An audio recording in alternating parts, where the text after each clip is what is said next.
সম্মানিত দর্শক, আসসালামু আলাইকুম। আশা করি আপনারা সবাই ভালো আছেন। মরিচ গাছে মাকড়সার জাল, কিসের ইঙ্গিত? এমন একটি টাইটেল নিয়ে আজকে আপনাদের সামনে এই প্রতিবেদনটি উপস্থাপন করার চেষ্টা করছি। তো চলুন বিস্তারিত আলোচনা করা যাক। দর্শক, প্রকৃতি সবসময় আমাদেরকে মেসেজ দিয়ে থাকে। আর আজকে যে মাকড়সার জাল আপনারা দেখতে পাচ্ছেন ভিডিও চিত্রে, এই মেসেজটি হচ্ছে শীতের পরে প্রত্যেকটি পোকামাকড় কিন্তু বংশ বিস্তার করে, অর্থাৎ ডিম পেড়ে বাচ্চা ফুটায়। সেই ক্ষেত্রে এর কী প্রভাব আমাদের মরিচ গাছে পড়তে পারে? দর্শক, এর প্রভাব আমাদের মরিচ গাছে প্রচুর পরিমাণে পড়বে। বিগত বছরের অভিজ্ঞতা থেকে আমরা যে জিনিসটি শিখেছি তা হচ্ছে, শীতের সময় পোকামাকড়গুলো তাদের অস্তিত্ব টিকায় রাখার জন্য নীরব হয়ে থাকে, কিন্তু যখনই শীত চলে যায়, গরমের আবহাওয়া চলে আসে, তখন এরা ডিম পাড়তে শুরু করে। আর এই ডিম সর্বপ্রথম লার্ভা সৃষ্টি করে।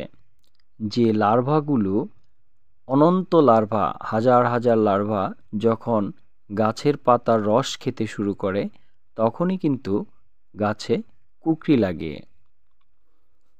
মরিচ গাছে কুকরি লাগার সবচেয়ে বেশি যেই জিনিসটি সমস্যা সৃষ্টি করে তা হচ্ছে লার্ভা।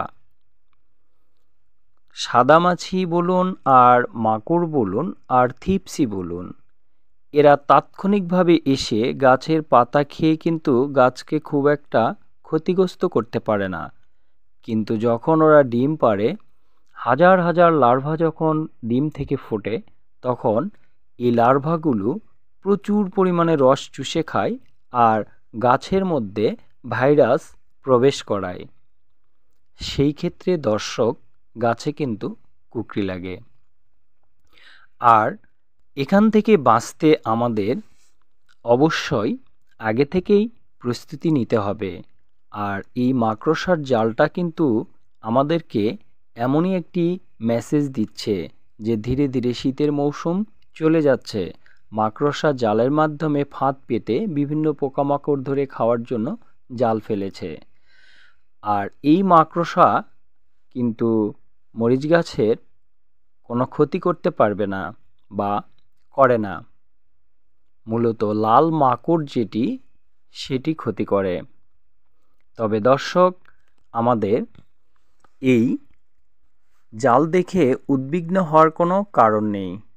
আমি এই ক্ষেত্রে আজ থেকে প্রায় 15 দিন ধরে কোনো স্প্রে করি না, কারণ এই শীতকালেই একমাত্র স্প্রে খরচ কমায় রাখা যায়। আমার গাছে কিন্তু কোনো কুকরি নেই।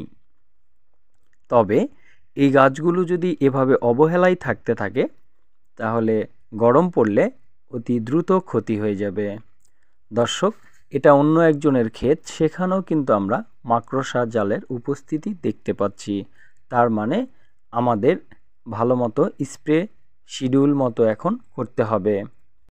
দর্শক, আমরা যেহেতু বাণিজ্যিকভাবে চাষাবাদ করছি এবং প্রযুক্তির ব্যবহার করছি, সেই ক্ষেত্রে আমাদের ফসলটি সঠিক সময়ে সঠিকভাবে পরিচর্যা করে গাছগুলোকে টিকিয়ে রাখতে হবে, যেন আমরা অর্থনৈতিকভাবে এখান থেকে লাভবান হতে পারি। তাই দর্শক, সবাই এখন থেকেই গাছের প্রতি নজর দিন, সঠিকভাবে স্প্রে করুন, যেন কোনোভাবেই এই লার্ভা আমাদের গাছগুলোকে ক্ষতি না করতে পারে।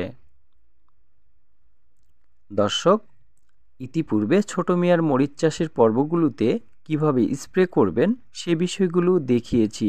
যারা দেখেন নাই, তারা ছোট মিয়ার মরিচ চাষের পর্বগুলো দেখে নেবেন।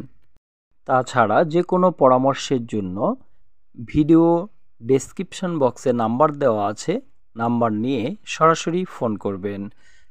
প্রিয় দর্শক, সব সময় সঠিক তথ্য দিয়ে আপনাদের কৃষিতে উন্নয়ন করার চেষ্টা করে যাচ্ছি। সবাই ভালো থাকুন, সুস্থ থাকুন, সুন্দর থাকুন। আজ এ পর্যন্তই। আল্লাহ হাফেজ।